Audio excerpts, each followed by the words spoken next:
மகரம் ராசி என்பர்களே, மகரம் ராசியை பொறுத்த வரைக்கும் அதில் ஒரு வினோதமான ஒரு சக்தி வாய்ந்த ராசின்னா அந்த மகரம் ராசின்னு சொல்லுவாங்க. கடவுளினுடைய அனுகிரகம் பெற்ற ராசிகளில் சில குறிப்பிட்டத்தக்க ராசிகள் மட்டும்தான் இருக்குங்க.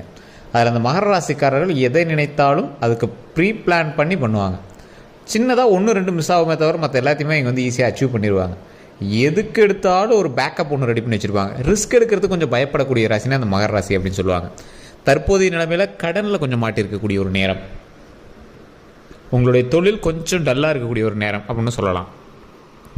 கவலைப்பட தேவையில்லை, தொழிலுமே இதுக்கு மேலே வந்து சூப்பராக ஓடப்போகுது. அந்தளவுக்கு நிறைய வருமானமும் வரப்போகுது. நீங்கள் எதை செய்தாலும் சற்று யோசித்து செயல்படக்கூடிய ஒரு நபர். இப்போ வந்து அதை 10 டைம் நீங்கள் வந்து இன்க்ரீஸ் பண்ணணும். தொழில் ரீதியாக சில இடங்களுக்கு மாறுபாடுகள் உங்களுக்கு ஏற்படுறதுக்கான வாய்ப்புகள் அதிகமாக இருக்குது. அதே மாதிரி நீங்கள் தொழில் செய்து கொண்டிருந்த இடத்தில் இட வேறுபாடுகள் அல்லது அதில் ஏதாவது ஆல்ட்ரேஷன் பண்ணுறது அந்த மாதிரி விஷயங்கள் நிறையா இருக்குது. அதே மாதிரி இந்த மகர ராசிக்காரர்களுடைய மாமன் உறவுகள் அந்த மாதிரி இடத்துல கொஞ்சம் எச்சரிக்கையாக இருக்க வேண்டிய வாய்ப்புகள் கொஞ்சம் இருக்குதுங்க. உங்களுடைய தாய் மாமனோ உங்களுடைய மாமன்களோ மகர லக்கினமோ இல்லை மகர ராசியோ அவருடைய தாய் மாமன் அல்லது மாமன் வகையறாவில் கொஞ்சம் ஜாக்கிரதையாக இருக்க வேண்டிய ஒரு காலகட்டம். மற்றபடி ஒன்றும் ப்ராப்ளம் கிடையாதுங்க. ஃபேமிலியில் கொஞ்சம் நல்ல மகிழ்ச்சிகரமான நிகழ்வுகள் நடக்கிறதுக்கான வாய்ப்புகள் அதிகம். வீட்டு வேலைகள் செய்வதற்கான வாய்ப்புகள் அதிகம். வீட்டு பக்கத்தில் இருக்கிற தோட்டம் வேலைகள் இந்த மாதிரி வேலைகள்லாம் கொஞ்சம் புதுப்பிக்கிறதுக்கான நேரம் அதிகம் அப்படின்னு சொல்லலாம். பெயிண்டாவது அடிப்பீங்க. வண்டி வாகனங்கள் கொஞ்சம் பழுது பார்க்க வேண்டிய ஒரு காலகட்டம். மருத்துவ ரீதியான செலவுகள் கொஞ்சம் இருக்கிறதுக்கான காலகட்டம். டைஃபாய்டு, இந்த காய்ச்சல், ஏதாவது சின்ன சின்ன காய்ச்சல்களாவது இருக்கும், அதுக்காக நம்ம செலவு பண்ணியிருப்பீங்க. இல்லை உங்களோட உறவினர்களுக்காக நீங்கள் மருத்துவ ரீதியான செலவுகள் பண்ணியிருப்பீங்க. இந்த மாதிரி நிறைய விஷயங்கள் வந்து பண்ணியிருப்பீங்க. அது மட்டும் இல்லாது இந்த ராசிக்காரர்கள் ஒரு எச்சரிக்கையான ஒரு சில விஷயத்தை நீங்கள் பண்ணி ஆகணுங்க. எந்த மாதிரி விஷயம் அப்படின்னா, இந்த ராசிக்காரர்களுக்கு தொழில் சம்மந்தப்பட்ட எந்த ஒரு விஷயம் பண்ணிங்க அப்படின்னாலும் சின்ன சின்ன தடங்கல்கள் வந்து தான் அது வந்து சரியாகுங்க. எதை பண்ணிங்கனாலும் சின்ன சின்ன தடங்கல்களை நீங்கள் வந்து டச் பண்ணி தான் அடுத்த ரீஜியனுக்கு நீங்கள் வந்து போயாகணும். அதே மாதிரி இந்த ராசிக்காரர்கள் எந்த ஒரு தொழிலுக்கு போய் நீங்கள் நின்னீங்க அப்படின்னாலும் எவனாவது உங்களுடைய எதிரி உங்கள் பின்னாடியே தான் சுற்றிட்டு இருப்பான். உங்களை மாதிரியே ஒருத்தன் பண்ணுறவன் உங்ககிட்ட வேலை பார்த்துட்டு போய் இன்னொருத்தன்கிட்ட வேலை பார்ப்பான். இல்லை உங்ககிட்ட வேலை பார்த்துட்டு போய் அவன் தனியாக தொழில் தொடங்கியிருப்பான். சரி, ஒரு எக்ஸாம்பிளுக்கு நீங்கள் டீ கடை வச்சுருப்பீங்க, உங்களுக்கு எதிர்க்கவே அவன் வந்து டீ கடை வைப்பான்.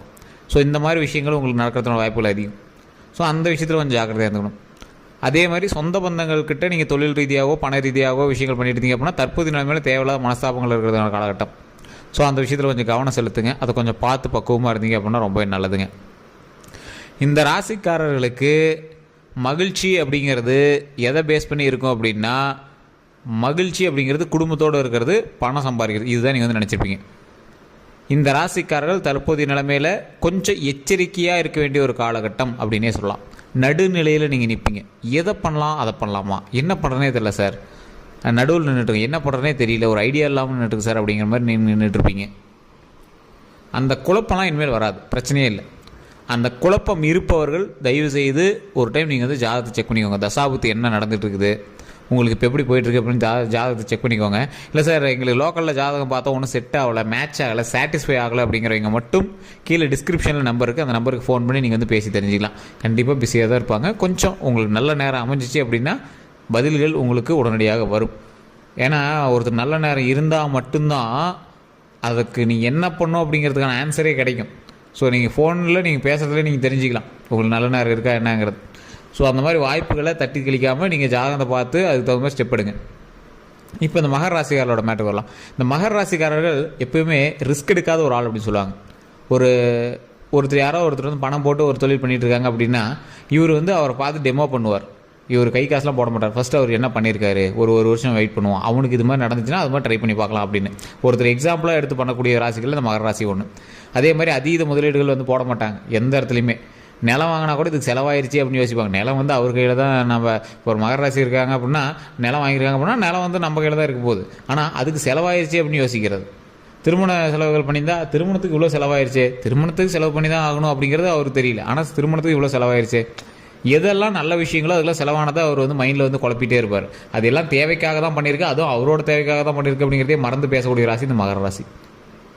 குடும்பத்தில் நல்ல ஒரு இம்ப்ரூவ்மெண்ட் இருக்கக்கூடிய ஒரு நேரம், குடும்பம் வளர்ச்சி அடையக்கூடிய நேரம், நிலபலன்கள் வாங்கக்கூடிய ஒரு நேரம், கிரயங்கள் நிறைய நடக்கக்கூடிய ஒரு நேரம், வண்டி வாகனங்கள் பழுது பார்த்து சரி பண்ணக்கூடிய ஒரு நேரம் அல்லது புது வாகனங்கள் வாங்கக்கூடிய நேரம், நிலம் வீடு இதெல்லாம் கொஞ்சம் சுத்திகரித்து அதெல்லாம் கொஞ்சம் சரி பண்ணுறதுக்கான ஒரு காலகட்டம். நல்ல ஒரு மகிழ்ச்சியான காலகட்டம் தான், ஒன்றும் லாஸ்லாம் கிடையாது, நல்ல காலகட்டம் தான். உடல் ரீதியான விஷயத்தில் மட்டும் கவனம் தேவை. உடல் நுரையீரல் சம்மந்தப்பட்டது, ரத்த ஓட்டம் சம்மந்தப்பட்டது, ஹார்ட்டு, வயிறு, இந்த மாதிரி விஷயங்கள்லாம் கொஞ்சம் பார்த்து கவனமாக இருந்தீங்க அப்படின்னா போதுமானது. மற்றபடி பெரிய ரிஸ்க்லாம் கிடையாது, அதுவும் நல்லா தான் இருக்கும், ஒன்றும் பிரச்சனை கிடையாது. குழந்தைகளுக்கு கொஞ்சம் கவனத்தை செலுத்துங்க. குழந்தைகள்லாம் எதாவது விளையாண்டுட்டு இருக்காங்க அப்படின்னா அவங்களாம் கொஞ்சம் பார்த்து பக்குவமாக விளையாடுவீங்க. தண்ணி விஷயத்தில் கவனமாக இருக்க சொல்லுங்கள், தீ விஷயத்தில் கொஞ்சம் கவனமாக இருக்க சொல்லுங்கள். தண்ணி, நெருப்பு, இந்த 2 விஷயத்தில் கொஞ்சம் கவனமாக இருக்க சொல்லுங்கள். அதேமாதிரி வண்டி வாகனங்கள், சைக்கிள் ஓட்டுறது, இந்த மாதிரி விஷயத்தில் கொஞ்சம் கவனமாக இருக்க சொல்லுங்கள். மற்றபடி தொலைதூர ட்ரிப்போ அல்லது இந்த மாதிரி விஷயங்கள்லாம் பண்ணிட்டு இருக்கீங்க அப்படின்னா அதில் கொஞ்சம் கவனம் செலுத்துங்க. அதை கொஞ்சம் பார்த்து பக்குவமாக போயிட்டு வாங்க. லாங் ரேஸு, ரொம்ப லாங் ட்ரைவ் போய்ட்டுறாங்க, ரேஸ் மாதிரி ஓட்டுறோம், அதெல்லாம் இப்போலாம் கூடவே கூடாது. ஒரு 1.5 மாத காலங்களுக்கு வண்டி வாகனத்தில் ரொம்ப எச்சரிக்கையாக இருக்கணும். அதை நீங்கள் தெளிவாக தெரிஞ்சுக்கணும். அதே மாதிரி இந்த ராசிக்காரர்கள் மருத்துவ ரீதியான செலவுகள் ஏற்கனவே பண்ணியிருந்தீங்க அப்படின்னா பிரச்சனை இல்லை, இதுக்கு மேலே கவலைப்பட வேண்டாம். அதே மாதிரி தொழில் ரீதியான விஷயங்களில் இடமாற்றம் பண்ணலாம் அப்படின்னு யோசிச்சுட்டு இருப்பீங்க. இடமாற்றம் பண்ணிங்க அப்படின்னா லேபருக்கோ அல்லது தொழில் ரீதியான விஷயங்களுக்கோ கொஞ்சம் உங்களுக்கு கொஞ்சம் ஒரு ஷேக்னஸ் கொடுக்க தான் செய்யும். அதனால் கொஞ்சம் பார்த்து பக்குவமாக இருங்க. இந்த ராசிக்காரர்கள், மகர ராசிக்காரர்கள், திருமணத்திற்காக காத்து கொண்டு இருக்கக்கூடிய மகர ராசிக்காரர்களுக்கு திருமணம் அமையக்கூடிய ஒரு காலகட்டம். வெயிட் பண்ணிட்டீங்க, திருமணத்துக்காக நீங்கள் வெயிட் பண்ணிட்டீங்க அப்படின்னா இனி ஸ்டெப் எடுத்தீங்க அப்படின்னா ஆட்டோமேட்டிக்காக உங்களுக்கு நல்லது நடக்குதுங்க. நல்லது நடக்குது அப்படின்னா நீங்கள் இப்போ ஸ்டெப்பு எடுக்கணும். ஸ்டெப் எடுக்காமல் ஆட்டோமேட்டிக்காக அமையுமா அப்படின்னு கேட்டால் அதெல்லாம் ஒன்றும் கிடைக்காது. ஸோ நீங்கள் ஸ்டெப் எடுக்கணும். ஸ்டெப் எடுத்தால் ஒரு ப்ளஸ் பாயிண்ட் உங்களுக்கு கிடைக்க ஆரம்பிக்கும். ஒரு பாயிண்ட் இன்க்ரீஸ் ஆகுதுங்க. 100 பொண்ணு பார்த்து ஒரு பொண்ணு பார்த்து ஒரு ஃபைனல் பொண்ணு அமையக்கூடிய இடத்துல 10 பொண்ணு பார்த்து 10வது பொண்ணு உங்களுக்கு அமையறதுக்கான ஒரு காலகட்டம் பண்ணி வச்சுக்கோங்களேன். அதே மாதிரி இந்த ராசிக்காரர்கள் குழந்தைகளுக்காக போராடிட்டு இருக்கீங்க அப்படின்னா கண்டிப்பாக மேல்மலையனூர் கோயிலுக்கும் பழனிக்கு போயிட்டு வாங்க. பழனியில் திரு ஆவினங்குடி எல்லா ராசிக்காரர்களுமே நீங்கள் ட்ரை பண்ணலாம். இது எந்த ராசின்னு மட்டும் கிடையாது. திரு ஆவினங்குடிங்கிற கோயிலில் வழிபட்டு மேலே இருக்கக்கூடிய பழனியில் வழிபட்டு வந்தீங்க அப்படின்னா மிகப்பெரிய நன்மை நடக்கிறதுக்கான காலகட்டங்கள். நிறைய பேருக்கு தெரியறதில்ல, அதை ட்ரை பண்ணி பாருங்கள். மிக மிக ஒரு பவர்ஃபுல்லான ஒரு விஷயம் அது. நீங்கள் ட்ரை பண்ணி விட்டு நீங்களே சொல்லுவீங்க. மகராசிக்காரர்களுக்கு திருப்பதி ஒரு மிகப்பெரிய யோகத்தை தரக்கூடிய ஒரு இடம். அதே மாதிரி திருச்செந்தூர் முருகன் கோயில், பழனிக்கு போயிட்டு இருந்தீங்க அப்படின்னா உங்களுக்கு நல்லா பாசிட்டிவாக இருக்கும், ஒன்றும் பிரச்சனை கிடையாது. பழனியை விட உங்களுக்கு திருப்பதி ஏழுமலையான் உங்களுக்கு நல்ல ஒரு வைப்பு கொடுப்பார். அதே மாதிரி இந்த ராசிக்காரில் அடிக்கடி நீங்கள் திருப்பதிக்கு போயிட்டு வரீங்களா தான் இருப்பீங்க. தொழில் ரீதியாக வருமானத்தை தருவதற்கு திருப்பதி ஏழுமலையான் தான் சிறந்த கடவுள். நீங்கள் தொழில் செய்யக்கூடிய இடத்துல திருப்பதி ஏழுமலையானுடைய புகைப்படத்தை வச்சு வழிபட்டீங்க அப்படின்னா மிக மிக நல்லது. திருப்பதி ஏழுமலையான் மட்டும் தனியாக நின்றுட்டு இருப்பார் ராஜ அலங்காரத்தில். கீழே லட்சுமி படம் வச்சிருக்க மாட்டாங்க, திருப்பதி ஏழுமலையானுடைய புகைப்படம் மட்டும் இருக்கும். அப்படிலாம் அந்த ஸ்டாச்சு மாதிரி லைட்லாம் வச்சுருப்பாங்க. அது நிறைய பேரெல்லாம் தொழில் வச்சுருப்பாங்க. அது எதுக்குன்னு தெரியாத அளவுக்கு நீங்கள் சும்மா வழிபாட்டுக்கு மட்டும் வச்சுருப்பீங்க.